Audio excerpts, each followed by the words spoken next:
All right, let's talk privacy policies. Everybody's favorite subject and least read reading material. Privacy policy be super long, super legalese, and hard to understand. But it is super important to understand that when you're giving data to a company, you're actually entering a contractual agreement to exchange something of value from you for free. So while I don't think that consumers have a lot of power to change specific legal language in a privacy policy, you certainly can't hand Apple back a red line and say like, hey man, I'd like to see these changes before I accept the terms of use on my new iPhone. But outside of lobbying Congress, looking for regulation, one thing that consumers can do is demand of brands some value exchange for the data that you are willingly providing those companies. So what you should look for are companies that have some benefited stated purpose that's to benefit you explicitly. In the case of Loop, for example, we're giving information back to our drivers about where it's safe to drive. We actually hope that we can help you not be involved in a car crash, which can have devastating life effects and be really costly and very annoying overall. What section do you never not read? There are some terms of agreements that I sign as a CEO of a company that I look for in every engagement that I ever sign. The first is whether the term expires.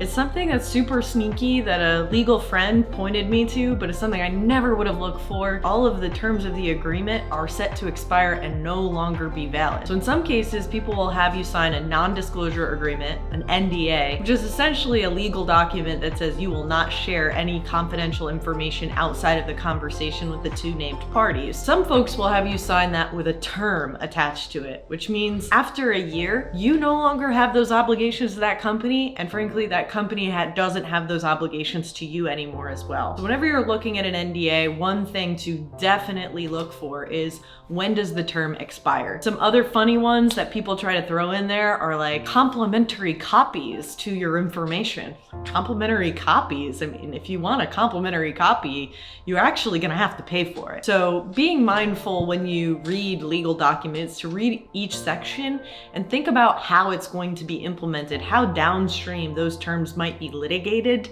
is a really important way to evaluate and make sure you're looking for the yellow flags that you can probably negotiate in conversation with the other party.